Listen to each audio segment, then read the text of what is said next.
नाज इस चीज़ से मुतनब्बे रहे कि अगर कहीं कोई जदीद स्कॉलर कोई एक हदीस बयान करके तानो तशनी फ़ुक़हा किराम पे शुरू कर देता है तो मुतनब्बे रहे कि दूसरी तरफ भी हदीस भी तो होंगी, वो दूसरे तरफ भी तो एक इमाम है, उसने ज़िंदगी खपाई है, वो जरो तादील और वो सारे उलूम उसूल फ़िक़्ह उसूल हदीस और किस तरीके से किस हदीस को लेना है वो सब उसके भी सामने था। इंजीनियर साहब को खाक पता होगा कौन सी हदीस नासिख है कौन सी हदीस मनसूख है। सजदा साफ किया। ये लोग कहते हैं कि आप अगर जगह भी बदल लें, किसी से बात कर लें, तो ये हदीस में ही लिखा हुआ है कि ऐसा हुआ, ये दोबारा से नमाज पढ़वाते हैं। लेकिन अगर बाहर वाला बताता है तो ये फिका हनफी वालों ने एक मसला बनाया हुआ है कि नमाज जो है वो फारिग हो जाएगी। क्यों फारिग हो जाएगी? खामखा आपने ये चीजें बनाई हुई हैं, इससे कोई फर्क नहीं पड़ता।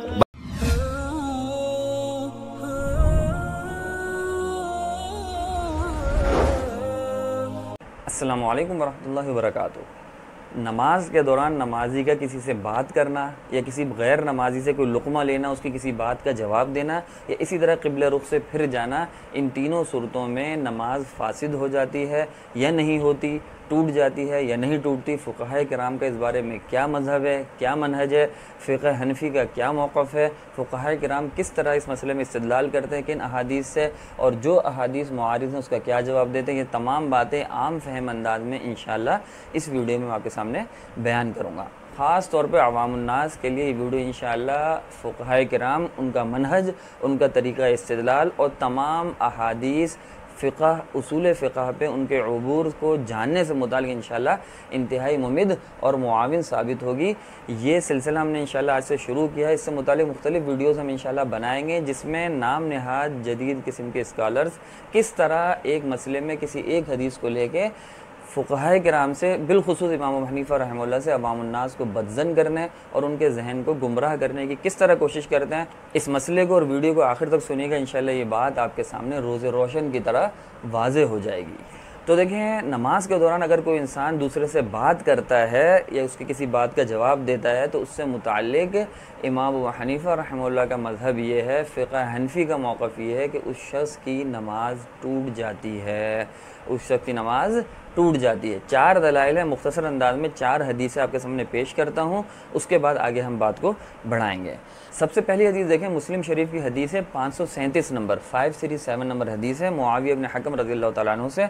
आपकी स्क्रीन पे भी आ रही होगी। शुरू की हदीस का तो मैं आपको खुलासा बता देता हूँ कि मुआविया इब्न हकम रज़ियल्लाहु ताला अन्हु नमाज़ पढ़ लेते, आप अलैहिस्सलाम बाजमात नमाज़ चल रही थी, एक सहाबी को छींक आ गई। हज़रत मुआविया रज़ियल्लाहु ताला अन्हु ने नमाज के दौरान ही उसका जवाब दे दिया। उनको इल्म नहीं था कि ये मना हो गया है, तो इसलिए उन्होंने जवाब दे दिया रहमकल्लाह। सहाबा उनको घूर के देखने लगे। जब सहाबा किराम ने उनको घूरा तो मुआविया रज़ियल्लाहु अन्हु ने उनसे बात शुरू कर दी कि क्या हो गया, आप क्यों मना कर रहे हैं, मुझे क्यों घूर रहे हैं इस तरह। तो सहाबा किराम ने फिर जब और घूरा तो वो खामोश हो गए, वो समझ गए कि कोई मसला चल रहा है यहाँ पे। उसके बाद नमाज के बाद वो डर गए कि आप अलैहिस्सलाम मुझे अब डांटेंगे और सख्त सुस्त कहेंगे, लेकिन आप अलैहिस्सलाम बड़े मुशफ़िक़ाना अंदाज में, उनके अल्फाज हैं, मा रअयतु मुअल्लिमन क़ब्लहु वला बअदहु अहसन तअलीमन मिन्हु फवल्लाहि मा कहरनी वला ज़रबनी वला शतमनी। ना आपने मुझे मारा, ना डांटा, ना कोसा, ना कोई भी ऐसा मुअल्लिम कहते हैं मैंने कोई देखा ही नहीं आप अलैहिस्सलाम की तरह। उसके बाद आपने फरमाया इन्ना हाज़िहि सलात ला यसलहु फ़ीहा शैउम मिन कलामिन नास। ए मुआविया, ये जो मुआविया इब्न हकम से मुखातब होकर फरमाया, ए मुआविया ये नमाज है, इसमें किसी किस्म की गुफ्तगू रवा नहीं है, किसी किस्म की गुफ्तगू रवा नहीं है। इन्नमा हुवा तस्बीह व तकबीर व क़िराअतुल क़ुरआन, ये तो तस्बीह, सुबहानल्लाह, तकबीर, अल्लाहु अकबर और कुरान करीम पढ़ने का नाम है। तो इस हदीस से भी हमें मालूम है, ये पहली हदीस है हनफिया का मुस्तदल कि नमाज के दौरान अगर एक शख्स दूसरे से बात कर लेता है तो उसकी नमाज फासिद हो जाती है, क्योंकि आपने फरमाया ला यसलहु फ़ीहा शैउम मिन कलामिन नास, इसके अंदर ये काबिलियत ही नहीं है कि इसमें ये लोगों के कलाम को बर्दाश्त कर सके, सलाहियत ही नहीं है नमाज में कि ये आम गुफ्तगू को बर्दाश्त कर सके, इसलिए कुरान करीम पढ़ना है, तकबीर व तहलील कहनी है। दूसरी दलील इमाम अबू हनीफ़ा रहमतुल्लाह की मुस्लिम शरीफ की ही हदीस है 538 नंबर हदीस 538 नंबर हदीस। अच्छा, इन दोनों हदीसों पे इस पूरे बाब के जो इमाम नववी रहमतुल्लाह ने मुस्लिम पे अबवाब बांधे हैं उस पर कलाम बाब ही ये बांधा है, बाबु तहरीमिल कलाम फ़ी सलाति व नस्ख़ि मा कान मिन इबाहतिही, कि ये बाब है इस बयान में कि नमाज में गुफ्तगू करना और बात करना मना है और वनस की माकाना में बहाती, जो इब्तिदा इस्लाम में जायज़ था बात करना, उसको मनसूख कर दिया गया है। उससे मुतालिक हदीस गो के इस बाब में इमाम नववी रहमतुल्लाह ने, इमाम मुस्लिम रहमतुल्लाह ने जमा फरमाई है। एक हदीस पहली मैंने आपको मुआविया इब्न हकम वाली बयान कर दी, दूसरी हदीस अब आप समाअत फरमा लें, आपकी स्क्रीन पर आ रही है कि ये हज़रत अब्दुल्लाह इब्न मसऊद रज़ियल्लाहु तआला अन्हु से नकल हदीस है। इसकी भी इब्तिदा में आपके सामने पहले मुख्तसरन बता दूँ, ये हबशा इन्होंने हिजरत की थी, जो और साहबा ने भी हिजरत की थी। तो उस वक्त इब्तिदा इस्लाम में चूँकि कलाम की गुंजाइश थी, तो सलाम दुआ भी और सलाम का जवाब भी नमाज के दौरान दे दिया जाता था। ये हबशा हिजरत कर गए थे, तो जब ये हबशा से वापस आए मदीना मुनव्वरा में, तो उस वक्त इनको इल्म नहीं था कि अब कलाम जो है बात करना नमाज में मना हो चुका है। तो इन्होंने आप अलैहि सल्लल्लाहु अलैहि वसल्लम को नमाज के दौरान सलाम किया, लेकिन आपने जवाब नहीं दिया। आप अलैहि सल्लल्लाहु अलैहि वसल्लम ने जवाब नहीं दिया, थोड़ा हैरान हुए कि आप क्यों जी जवाब दे रहे। तो फिर उसके बाद नमाज खत्म होने के बाद आप अलैहि सल्लल्लाहु अलैहि वसल्लम ने फरमाया, फ़क़ुलना या रसूलल्लाह कुन्ना नुसल्लिम अलैका फ़िस्सलाति फ़तरुद्द अलैना, अल्लाह के रसूल हम आपको पहले तो सलाम करते थे, आप जवाब देते थे, अब हम हबशा से आए, आप जवाब क्यों नहीं दे रहे। क़ाल, आपने फरमाया, इन्न फ़िस्सलाति शुग़ला, नमाज में उसकी अपनी मशगूलियत है। नमाज में इन्न फ़िस्सलाति शुग़ला, इन्न फ़िस्सलाति शुग़ला, नमाज में उसकी अपनी मसरूफ़ियत है, अपना शुग़ल है, और वो तस्बीह तकबीर तहलील वग़ैरह और जो भी नमाज के कलिमात क़िरात वग़ैरह हैं वो हैं। लेकिन नमाज में सलाम के जवाब देने से आप अलैहि सल्लम ने गोया कि मना फरमा दिया कि अब नमाज में सलाम की गुंजाइश, जवाब की गुंजाइश नहीं है। सुनन नसई में इमाम नसई रहमतुल्लाह ने जहाँ ये हदीस जिक्र की है, हदीस नंबर है 1222 1222 नंबर हदीस में, उस हदीस में वहाँ पर ये भी इजाफा है, इन्नल्लाह युहदिसु मिन अम्रिही मा यशा व इन्नहु क़द अहदस मिन अम्रिही अल्ला यतकल्लमु फ़िस्सलाह, कि अल्लाह ताला अपने मामलात में कोई भी इजाफ़ा फरमा देता है, और अल्लाह ताला ने यहाँ नमाज में इजाफ़ा फरमा दिया है कि नमाज में अब बात नहीं करनी है। तो और वजाहत आ गई है इब्न मसूद रज़ियल्लाहु अन्हु इस हदीस में नसई शरीफ में कि भाई नमाज के दौरान किसी भी किस्म की बात करने की अल्लाह ताला ने अब नसख कर दिया है, पहले गुंजाइश थी, अब इजाज़त नहीं है। ये हो गई दो हदीसें, नसई से भी इसकी मैंने आपको इजाफा भी बता दिया। तीसरी हदीस है ज़ैद इब्न अरक़म रज़ियल्लाहु तआला अन्हु की हदीस, और ये भी मुस्लिम शरीफ में मौजूद है। इसका नंबर है 539 नंबर हदीस है। इसके अंदर हज़रत ज़ैद इब्न अरक़म रज़ियल्लाहु तआला अन्हु फरमाते हैं, कुन्ना नतकल्लमु फ़िस्सलाति युकल्लिमुर रजुलु साहिबहु व हुवा इला जंबिही फ़िस्सलाह, कि हम नमाज में बात किया करते थे, दाएं बाएं खड़े हुए बंदे से एक नमाजी जो है बात कर रहा होता था, कोई भी बात पूछनी होती थी वो आपस में बात कर लेता था इब्तिदाए सलाम में। हत्ता नज़लत, यहाँ तक कि ये अल्लाह ताला की आयत कुरान करीम की नाजिल हो गई, वक़ूमू लिल्लाहि क़ानितीन, कि अल्लाह के हुज़ूर इंतहाई खुशू व खुज़ू के आलम में खड़े हो।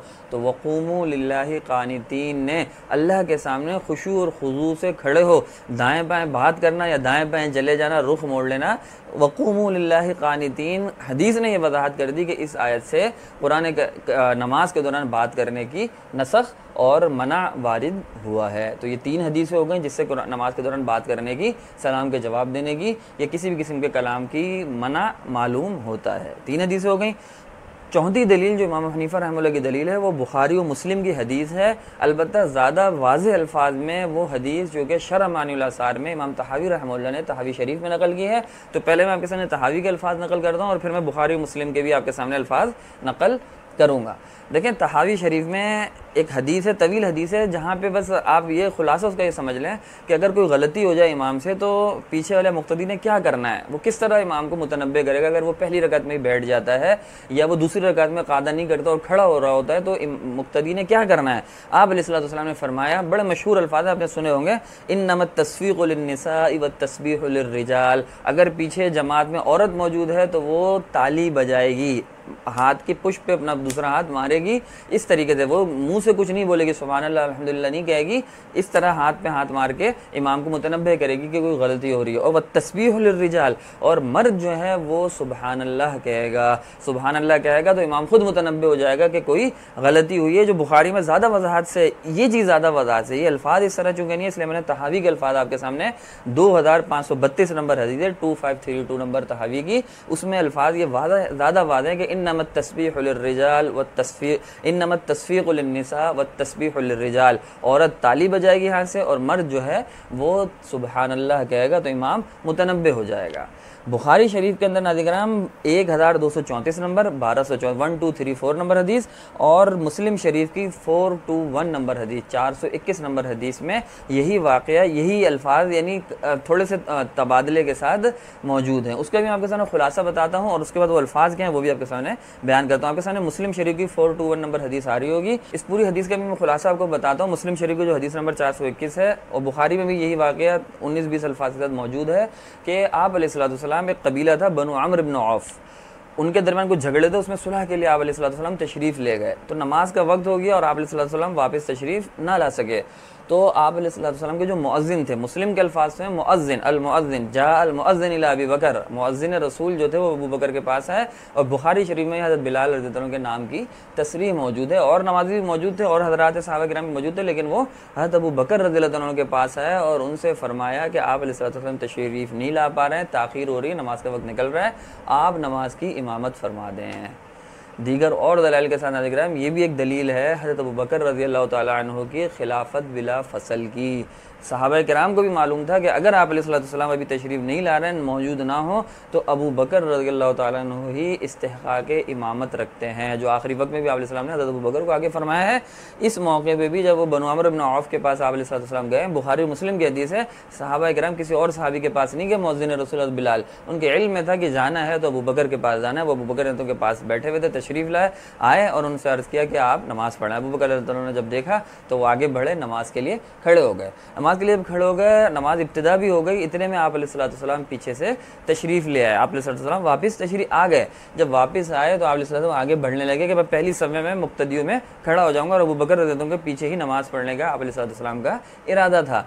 जब सहाबा किराम रिज़वानुल्लाह तआला अलैहिम अजमईन ने ये देखा कि आप अलैहिस्सलाम तशरीफ़ ले आए, तो उन्होंने हाथ पे हाथ मारना शुरू कर दिया कि हज़रत अबू बकर रज़ियल्लाहु अन्हु पीछे आ जाए और आप अलैहिस्सलाम इमामत फरमाएं। आप अलैहिस्सलाम का खुद ही इरादा नहीं था, आप अलैहिस्सलाम पीछे ही खड़े होकर पहली समय में नमाज़ पढ़ना चाहते थे। तो हज़रत अबू बकर रज़ियल्लाहु अन्हु तो बहुत ही खुशू से नमाज़ पढ़ा रहे थे, उनको तवज्जो नहीं रही। जब बहुत ज़्यादा हाथ बजाए सहाबा किराम ने तो उन्होंने थोड़ा सा देखा आँख के इशारे से, तो उनको आप अलैहिस्सलाम नज़र आए, लेकिन आप अलैहिस्सलाम ने भी आँख से इशारा फरमा दिया कि नहीं तुम इमामत करो।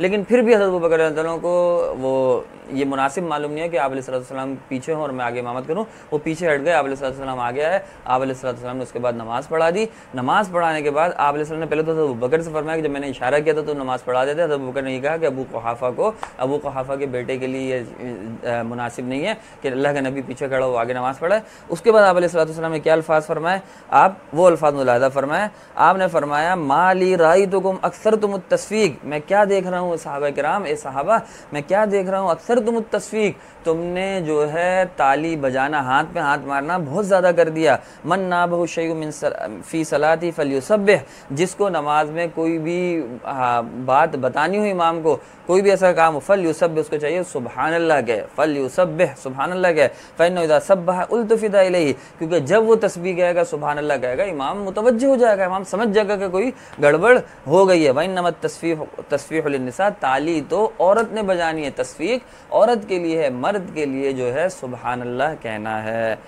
तो इस हदीस से भी नाज़िराम ये बात मालूम हुई, ये जो मैंने आपको बुखारी मुस्लिम के भी बता दिया है, बुखारी में भी ये वाक़या मौजूद है और तहावी शरीफ से मैंने वाज़ेह अल्फाज़ आपके सामने बयान कर दिए। हदीस नंबर 2532 जो थी तहावी की, इन्नमा तस्फ़ीक़ु लिन्निसा व तस्बीहु रिजाल, इससे ये बात मालूम हो गई कि बात करने की गुंजाइश नहीं है। देखें, असल हमने ये समझना है ना, बात करने की या किसी कलाम जवाब सवाल की गुंजाइश नमाज में नहीं है। सुबहानल्लाह कहना है मुक्तदी ने, अगर इमाम कोई गलती करता है, क्योंकि अगर बात करने की गुंजाइश होती है तो वो तो अरबी में उर्दू में बोल दें मुक्तदी कि भाई पहली रकात में बैठ गए हो, आप खड़े हो जाओ इमाम साहब, या दूसरी में खड़ा हो रहा है तो बोलते इमाम साहब बैठ जाओ। लेकिन ये गुंजाइश आप अलैहिस्सलाम ने नहीं दी। आपने फरमाया अत-तस्बीहु लिर्रिजाल, पीछे खड़ा मुक्तदी सुबहानल्लाह कह के इमाम को मुतवज्जे करेगा।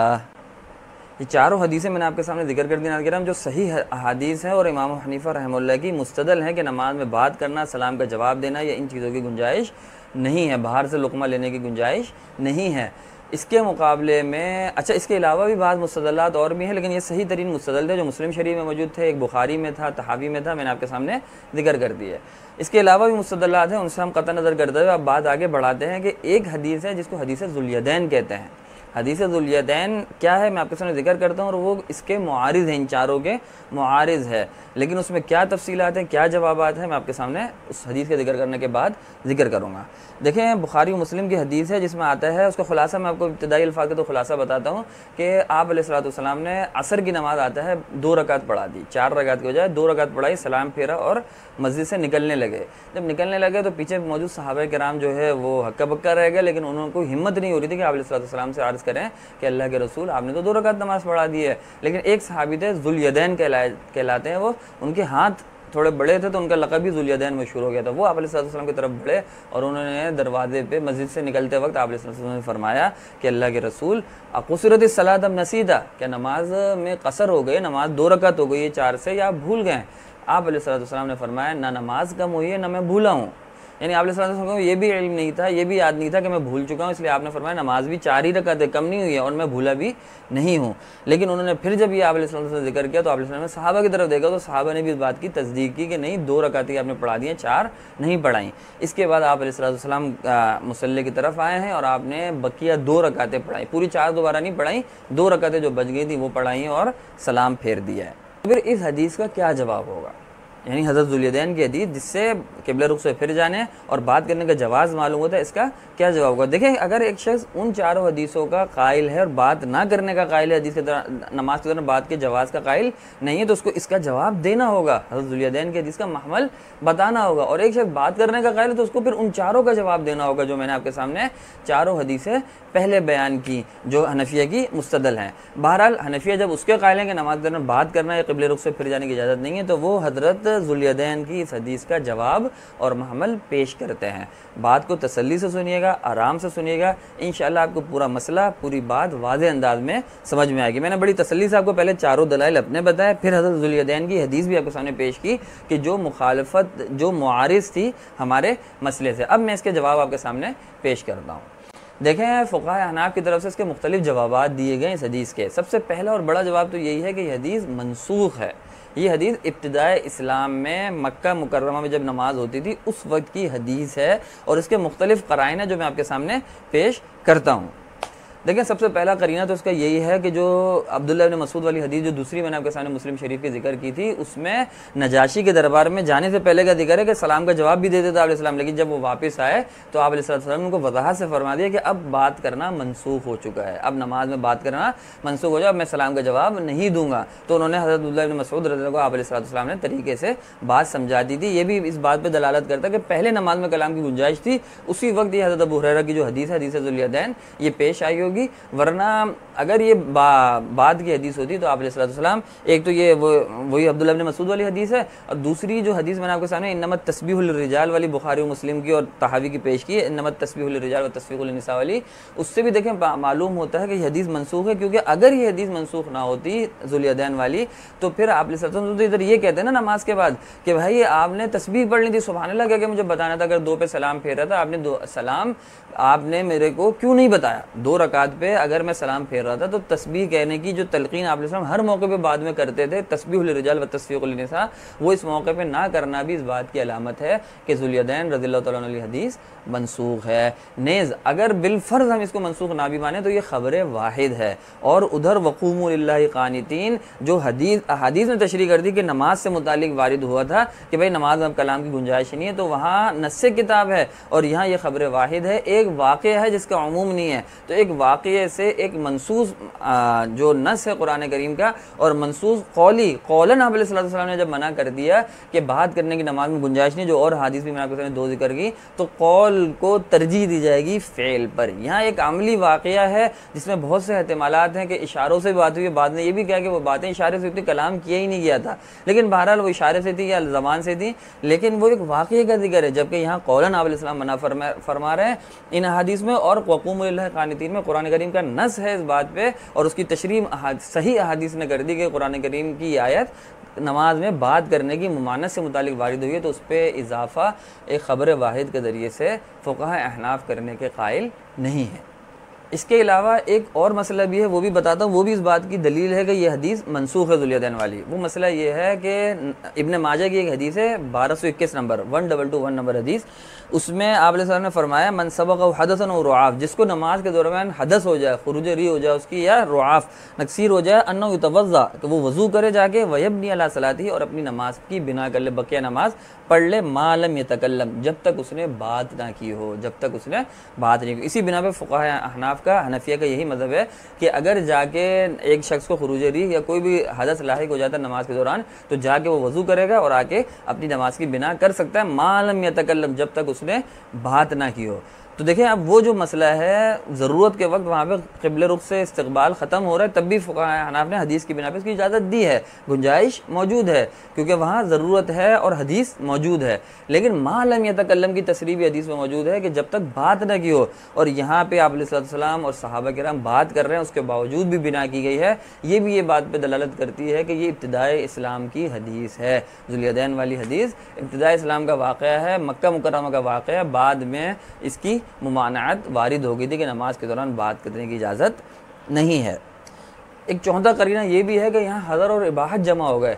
हज़र यानी मना और जवाज़ जमा हो गए। एक में मना आ रहा है हदीस में, एक हदीस में जवाज़ आ रहा है। तो जहाँ पे हज़र और इबाहत जमा हो जाए, मना और जवाज़ जमा हो जाए, वहाँ पे ये उसूल है फ़ुक़हा का कि मना को, हज़र को तरजीह हासिल होती है, एहतियात भी इसी में है, तो हज़र को तरजीह हासिल होती है, लिहाजा मना को ही तरजीह दी जाएगी और इबाहत वाली हदीस को छोड़ दिया जाएगा। यहाँ एक बात ये भी जिक्र की गई है कि हज़रत ज़ुल्यदैन की जो ये हदीस है, ये हदीस हज़रत ज़ुल्यदैन रज़ियल्लाहु अन्हु, हज़रत अबू हुरैरा रज़ियल्लाहु अन्हु इसके रावी हैं। हज़रत अबू हुरैरा रज़ियल्लाहु अन्हु अगर कोई ये इश्तिबाह देने की आपको कोशिश करे कि उनका इस्लाम तो बिल्कुल मौखर है, लिहाजा ये हदीस मौखर होना मालूम होती है ज़ुल्यदैन वाले वाक़े की, तो देखें उसका जवाब ये दिया गया है कि हज़रत अबू हुरैरा, ज़ुल्यदैन नाम के जो सहाबी हैं, राजिह कौल के मुताबिक ग़ज़वा बदर में उनकी शहादत हो चुकी थी। वो आप अलैहिस्सलाम के आखिरी दौर तक ज़िंदा ही नहीं रहे। जब वो शहीद हो चुके तो ज़ाहिर बात है अबू हुरैरा जैसे बहुत सी हदीस हैं जो दूसरे सहाबा से सुन के बयान किए, उस तरह ये वाक़या भी उन्होंने किसी सहाबी से सुन के ही बयान किया होगा। और एक बात ये भी की गई है कि ज़ुश्शुमालैन नाम के भी सहाबी थे, वो सहाबी तो बदर से भी बहुत पहले शहीद हो गए थे। अगर ये दोनों एक ही सहाबी थे तो वो पहले ही शहीद हो चुके थे। लेकिन अगर दो अलग अलग भी सहाबी थे और ये वाक़या ज़ुल्यदैन का है, ज़ुश्शुमालैन का नहीं है, तब भी ज़ुल्यदैन भी राजिह कौल के मुताबिक ग़ज़वा बदर में शहीद हो चुके थे। लिहाजा ये मुतक़द्दम कोई वाक़या है, मक्का मुकर्रमा का वाक़या है, बाद में इसका नसख़ वारिद हो गया। मुस्लिम शरीफ के जो इमाम नववी ने बाब बांधा है, जो मुस्लिम की अहादीस हैं, वो सब इस पर सराहतन डालें कि यह हदीस ज़ुल्यदैन मनसूख़ है, वो मनसूख है, बाद में नमाज में बात करने की कोई गुंजाइश बाकी नहीं रही। अगर आप यहाँ तक नफ्स मसला, उसके दलाइल और जो उसके मुआरिज़ हदीस थी, चारों हदीसें जो दलाइल वाली थी और मुआरिज़ जो ज़ुल्यदैन की हदीस थी, उसके जवाबात समझ गए, जो मैंने आपके सामने मुख्तसरन जिक्र किया। अगर आप तफसीलन जानना चाहते हैं तो मुख्तलिफ़ उर्दू शुरूहात या अरबी आप जानते हैं तो अरबी किताबों में वो तफसीली बहस है, आप समझ सकते हैं। यहाँ ये बात बस मैं आपके सामने तो वाज़ेह कर दूँ कि देखिए, यहाँ मकसद हमारा ये नहीं है, इस पूरे सिलसिले में जो हम और भी वीडियोज़ बनाएंगे, ये मकसद नहीं है कि हमारी हदीसें ही सही हैं, दूसरी हदीस को बिल्कुल रद्द कर दिया जाए या उसको कहा जाए वो उससे मुतालिक अगर कोई अमल करते तो वो कलअदम या बातिल है। ये मकसद नहीं है। मकसद ये देखें, हमारी जो हदीसें थी फ़िक़ह हनफ़ी की, मैंने आपके सामने वो बयान की, बुखारी और मुस्लिम से बयान की, और मैंने मुआरिज़ हदीस भी बताई और उसके जवाबात भी आपके सामने पेश कर दिए, जवाबात भी पेश कर दिए। यही तरीका होता है फ़ुक़हा किराम का, यही तरीका होता है एक मुस्तनद आलिम का कि अपनी हदीस, उसके दलाइल, उसकी क़ुव्वत बताए और मुआरिज़ जो हदीस है उसके जवाबात पेश कर दे, उसकी तौजीहात बताए कि भाई ये हदीस इससे मुआरिज़ है, लेकिन ये क्यों राजिह हैं, वो क्यों मरजू हैं। इसके मुकाबले में एक रवैया और है, वो मैं आपके सामने पेश करता हूँ। इंजीनियर अली मिर्ज़ा साहब, वो इसी मसले में हज़रत ज़ुल्यदैन रज़ियल्लाहु अन्हु की हदीस किस तरीके से पेश करते हैं अपने उसमें, और वो किस सियाक में क्या बात कर रहे हैं, मैं सब चीज़ें आपके सामने पेश करूँगा। पहले आप क्लिप मुलाहदा फरमाएं। उन्हें बताएं कि तुम किस नबी के मानने वाले हो। नबी इस्लाम ने तो सबको इजाजत दी है। फिर बुखारी मुस्लिम में हदीस है, नबी इस्लाम ने एक दफा जोर की 2 रकतें पढ़ाई, सलाम फेरा और मस्जिद से भी बाहर निकल गए। अब सारे सहाबा जो है ना वो रिस्पेक्ट वाले उसमें थे। एक सहाबी जिन्हें ज़ुल यदैन कहा जाता था, 2 हाथों वाला, वो 2 हाथों वाला इसलिए कहा जाता था कि उनके हाथ बड़े बड़े थे। वो नबी इस्लाम के पास जाके मस्जिद के दरवाजे पे खड़े हो गए। उनका, या रसूलल्लाह, नमाज कम हो गई है या आप भूल गए? तो नबी इस्लाम ने फरमाया कि ना नमाज कम हुई है और ना मैं भूला हूं। यानी नबी इस्लाम ये भी भूल गए कि वो भूल चुके हैं। अल्लाहु अकबर। आप पूरे कॉन्फिडेंट थे कि मैंने 4 रकते पढ़ाई है। उनका यार रसूलुल्लाह आपने 2 रकते पढ़ाई हैं। आपने फरमाया मैंने 2 रकते पढ़ाई हैं। फिर आपने बाकी की तरफ देखा, कहा ये ठीक कह रहा है। फिर एक एक करके सारों को कॉन्फिडेंस आया। अच्छा, नबी इस्लाम उसी वक्त वापस मुड़े, 2 रकतें जो रह गई थी वो पूरी की, ठीक है, सजदा साफ किया। ये लोग कहते हैं कि आप अगर जगह भी बदल लें, किसी से बात कर लें, तो ये हदीस में ये लिखा हुआ है कि ऐसा हुआ, ये दोबारा से नमाज पढ़वाते हैं। अच्छा, फिर नबी इस्लाम ने सलाम फेर के खुतबा दिया। आपने फरमाया मैं भी एक इंसान हूं, जिस तरह बाकी लोग भूलते हैं मैं भी भूल जाता हूं। जब मैं भूल जाऊं तो तुम मुझे याद करवा दिया करो। अंदाजा करें यार, आपका इमाम वो है जिसके अंदर कोई तकल्लुफ नहीं बात बताने में। ये देखें नबी इस्लाम, यकीन करें हमारे लिए रोल मॉडल इसलिए है कि आप एक कॉमन इंसान थे। जिस तरह एक कॉमन इंसान डील करता है तभी आपके लिए रोल मॉडल हो सकते हैं ना। अगर आप एक इज्जत का और वो वाला रिश्ता इस लेवल के ऊपर ले जाएं कि कोई आपसे बात करते हुए रिलेक्टेंट हो, तो आपके लिए वो कैसे वो शख्स रोल मॉडल हो सकता है। साहबे किराम तो बिल्कुल आपके साथ क्लियर कट गुफ्तगू करते थे। इमाम अगर गलती करे और पीछे कोई ना बता सके, तो जो नमाज से बाहर को बंदा बैठा हुआ है वो बताए तो क्या नमाज खारिज हो जाती है, फासिद हो जाती है? नहीं, बाहर वाले को वैसे तो इंटरेक्शन उसके साथ नहीं करनी चाहिए, ठीक है, लेकिन अगर बाहर वाला बताता है तो ये फिका हनफी वालों ने एक मसला बनाया हुआ है कि नमाज जो है वो फारिग हो जाएगी। क्यों फारिग हो जाएगी? खामखा आपने ये चीजें बनाई हुई हैं, इससे कोई फर्क नहीं पड़ता। बाहर वाला भी बता दे तो कोई फारिग नहीं होगी। अब देखें, इंजीनियर साहब का अपने क्लिप मुलाहिदा फरमाया, ये किस लहजे में बात कर रहे हैं। ये किसी अहले इल्म का लहजा हो सकता है। इस तरीके से इमाम साहब का या फ़िक़्ह हनफी का जिक्र करना एक इंतहाई बदतमीज़ी, बेहुदगी और ख़ुद अदब और इल्म से नाआशना होने की दलील है। देखें, इंजीनियर साहब जो मसला बता रहे हैं, जो पूरी बहस चल रही है वो ये चल रही है कि बाहर वाला अगर लुकमा दे दे, या अगर एक तरावी के दरमियान सामे लुकमा नहीं दे रहा तो कोई भी शख्स लुकमा दे दे, या बाहर से भी लुकमा दे दे इवन, तो उस लुकमे को इमाम को लेना चाहिए। और अगर कोई इस पर एतराज़ करता है तो वह एतराज़ गलत है। और उसके बाद ये हज़रत ज़ुल्यदैन की हदीस जिक्र करते हैं कि हज़रत ज़ुल्यदैन की हदीस में तो बात भी की गई है, कलाम भी किया गया, क़िबला रुख से भी फेर दिया गया। उसके बाद फ़िक़्ह हनफी पे एक ताना मारते हैं कि ये जगह भी बदल दें, या जो है यानी जगह बदल लें, क़िबला रुख से फिर जाएँ, या बात भी कर लें। इस हदीस से तो जवाज़ मालूम होता है, और ये लोग दोबारा नमाज़ें पढ़वाते हैं लोगों से। तो ये कौन सा तरीका है बात करने का? ये इल्मी या फ़िक़ही मसले में बात करने का ये लहजा होता है? एक हदीस आपने जिक्र की और उसके बाद इस तरीके से एक पूरे मुज्तहिद आज़म पे, जिसकी बड़े बड़े फ़ुक़हा ने, बड़े बड़े हज़रात ने तक़लीद की है। और अगर आपने नहीं करनी, आप ना करें, आप इख्तिलाफ़ करें, हज़रत ज़ुल्यदैन की हदीस को लें। और बज़ाहिर आपकी बात से यही लगता है कि आप नमाज में बात करने के कायल हैं, क्योंकि आप तो फ़िक़्ह हनफी पे तंज़ कर रहे हैं कि बात करने से ये लोग कहते हैं नमाज दोबारा पढ़नी है, या ये कि क़िबला रुख से फिर जाने की सूरत में आप अगर बिला वजह भी, बिल वजह तो मैंने आपके सामने बयान किया, रुआफ़ या हदस वगैरह लायक हो जाए, फ़िक़्ह हनफी के भी कायल है। अगरचे वो हदीस ज़ईफ़ है, फिर भी इमाम अबू हनीफ़ा इसके कायल है, इब्न माजा की हदीस है, लेकिन और मुस्तदलात की बिना पे कि बिल वजह, बिस ज़रूरा अगर आप क़िबला रुख से फिर जाते हैं हदस की वजह से और जाके वज़ू करके आते हैं, हम नमाज की बिना कर सकते हैं। लेकिन बग़ैर ज़रूरत के अगर आप कायल हैं, इंजीनियर साहब कायल हैं, तो आप कायल हों, हम मना नहीं करते आपको। आपका जो मज़हब है, जो मसलक है, आप इख्तियार करें। आप हज़रत ज़ुल्यदैन की हदीस को लें, नमाज में बातें करें, हज़रत ज़ुल्यदैन की हदीस को लें, क़िबला रुख से फिर जाएँ, थोड़ा टहल वहल के आएँ, चाय पी के आएँ, फिर बाकी नमाज़ पढ़ लें। अगर आप चाहते हैं आप अमल करें, लेकिन जो दूसरे तरफ के दलाइल हैं वो तो आवाम के सामने बयान करें। मैंने आपके सामने बयान करें ना चारों दलील, वो भी तो बुखारी और मुस्लिम की हदीस है। मुस्लिम में बाब बंधा हुआ है इसके ऊपर, तहरीमुल कलाम, नमाज की मुमानत है। और आप एक हदीस हज़रत ज़ुल्यदैन की लेते हैं और इस तरह से तानो तशनी करते हैं। ये कहीं से भी, ये अवाम के जहनों को गुमराह कर रहे हैं फ़िक़्ह हनफी से, इमाम अबू हनीफ़ा से, असलाफ से, मुज्तहिदीन से, और बेरा रवी के ऊपर डालने की कोशिश है। हज़रत ज़ुल्यदैन की हदीस के जवाब मैंने आपके सामने तभी पहले पेश कर दिया, पूरा मसला तसल्ली से आपके सामने बयान कर दिया।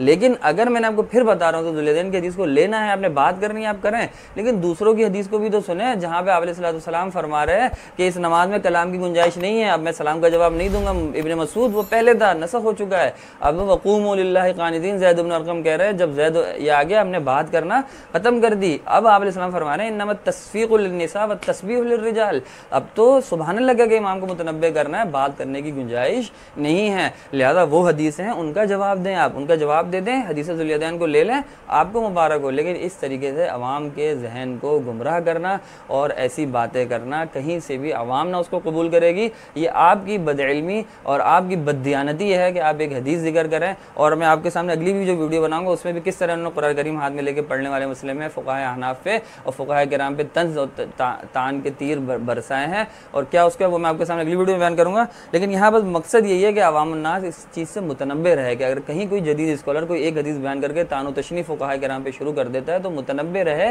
कि दूसरी तरफ भी हदीस भी तो होंगी, वो दूसरे तरफ भी तो एक इमाम है, उसने ज़िंदगी खपाई है, वो जरो तादील और वो सारे उलूम उसूल फ़िक़्ह उसूल हदीस और किस तरीके से किस हदीस को लेना है वो सब उसके भी सामने था। इंजीनियर साहब को खाक पता होगा कौन सी हदीस नासिख है, कौन सी हदीस मनसूख है। इंजीनियर साहब को खाक पता होगा कि कौन सा इशारतुन नस्ख, कौन सा दलालतुन नस्ख, कौन सा इबारतुन नस्ख, कौन सी बात लेनी है, कौन सी बात नहीं लेनी है, क्या किसने कहा है, क्या इब्न हज़म ने कहा है, क्या फ़लाँ ने कहा है, क्या किस फ़कीह ने कहा है, कुछ नहीं मालूम टकेगा। लेकिन एक बात बस पता है हदीस ज़ुल्यदैन जिक्र की और लानते देना और ताने देना शुरू कर दिए। ये कहीं से भी ऐसा रवैया नहीं है जिसको कबूल किया जा सके। अवाम को भी मुतनब्बे रहना चाहिए, अहले इल्म को भी इससे मुताल्लिक़ मुतनब्बे रहना चाहिए कि इस तरह अगर कोई जदीद स्कॉलर अवाम के जहन को गुमराह करने की कोशिश कर रहा है तो इसके ऊपर तंबीह करे और अवाम के सामने सही मसला सही दलाइल के साथ पेश किया जाए। इंजीनियर साहब इस क्लिप में एक बात ये भी कह रहे हैं कि आप अलैहिस्सलाम कॉमन इंसान थे। फ़ुक़हा किराम ने गोया कि आप अलैहिस्सलाम को एक सख्त इंसान के तौर पे पेश किया है। कॉमन इंसान एक आम इंसान की तरह से मामूल के इंसान की तरह पेश नहीं करते हैं, जबकि आप अलैहिस्सलाम कॉमन इंसान थे। बहुत सी चीज़ें आप अलैहिस्सलाम इफ़हाम तफ़हीम से सुलझा लिया करते थे। तो देखें आप अलैहिस्सलाम बहुत सी चीज़ों में, जैसे वो मैंने आपके सामने वो हदीस भी जिक्र की कि आप अलैहिस्सलाम ने उनको डांटा नहीं, जिन्होंने यरहमुकल्लाह कहा था। जो पहली हदीस मैंने मुआविया इब्न हकम वाली बताई, हज़रत मुआविया इब्न हकम को आपने डांटा नहीं, तरीके से बात समझे, लेकिन ये तो नहीं किया कि आपने यरहमुकल्लाह कह दिया नमाज में। इसके लिए ये कि बस खुलासा आप ये समझें कि आप अलैहिस्सलाम का हर कौल या हर अमल, हर आदमी उस पर अमल, हर इंसान उस पर अमल इस एतबार से नहीं कर सकता। हो सकता है वो मनसूख हो सकता है उसकी कोई तावील हो। इसीलिए फ़ुक़हा किराम की तक़लीद की जाती है, आम्मतुन नास को इसीलिए कहा जाता है ताकि वो कोई किसी बेइल्म या बदज़हन इंसान के पीछे लग के किसी गुमराही में मुब्तला ना हो जाए। तो इसलिए आप अलैहिस्सलाम का हर अमल या हर हदीस इस तरह उस पर एक आम आदमी अमल नहीं कर सकता। इसीलिए कहा जाता है कि किसी अहले इल्म से पहले इल्म हासिल किया जाए हदीस का, फिर उसके मुताबिक फ़िक़्ह को समझ के अमल किया जाए। इस एतबार से मना किया जाता है हदीस को बराह रास्त एक आम इंसान पढ़ेगा, उस पर अमल शुरू कर देगा, उसको पता ही नहीं उसमें क्या नासिख है, क्या मनसूख है, क्या तफसीलात हैं, क्या दूसरी हदीस में आ चुका है, और वो ये हदीसें पढ़ेगा। तो उसमें तो ये भी ना कि ज़ैद और अरक़म कहते हैं कि हम पहले नमाज में बातें करते थे, बस ये हदीस आपने पढ़ी, आपने बातें शुरू कर दी नमाज में, आपको पता ही नहीं कि वो हदीस तो मनसूख है, उसका तो आगे नसख आ चुका है। तो इसलिए इस चीज़ों को समझना है। कॉमन इंसान का मतलब ये नहीं कि आप अलैहिस्सलाम हर हदीस को देखते ही बात को समझिएगा ना नाज़रीन, हर हदीस को देखते ही उस पर अमल शुरू नहीं कर देना है, पढ़ते ही कि ये आपने किया था मैं भी कर रहा हूँ। बहुत सारी तफसीलात होती हैं। फ़ुक़हा किराम ने फ़िक़्ह को इसीलिए मुरत्तब किया है, सब कुछ करके अवाम के सामने पेश कर दिया है आम्मतुन नास के लिए, क्योंकि एक आम आदमी इन चीज़ों को, जब इतने बड़े बड़े नाम नहाद स्कॉलर्स जो हैं बने फिर रहे हैं, इनको नहीं पता कि क्या दूसरी हदीस है, क्या दीगर तफसीलात हैं, तो एक आम आदमी कैसे समझेगा। आम आदमी को इतना ना वक्त है ना इतना इल्म है कि वो सारी तफसीलात, बहुत सारे उलूम हैं नाज़रीन, 30 से ज़्यादा तो उलूम बयान किए गए मुज्तहिद के लिए, जो पता होना चाहिए, फिर वो कुरान और हदीस की तशरीहात कर सकता है। और एक आम आदमी, एक जाहिल इंसान कहीं सड़क पे बैठा हुआ वो बता दे कि एक हदीस है, इसलिए जो है जो इस पे अमल नहीं कर रहा वो सब भी ऐसे है, ये इनके अपने बनाए हुए मसले हैं, ये तो फ़िक़्ह हनफ़ी ने बना लिया, इमाम साहब ने बना लिया, ये कहीं से भी दुरुस्त रवैया नहीं है। उम्मीद आपको बात बेहतर अंदाज में समझ आई होगी। जो मैंने कोशिश की है इंशाअल्लाह आप तक बात पहुंची होगी। कोशिश करूँगा आइंदा और सहल अंदाज में और आम फहम अंदाज में ये मसाइल इस तरह के आपके सामने पेश किए जाएँ। अपना ख्याल रखिए।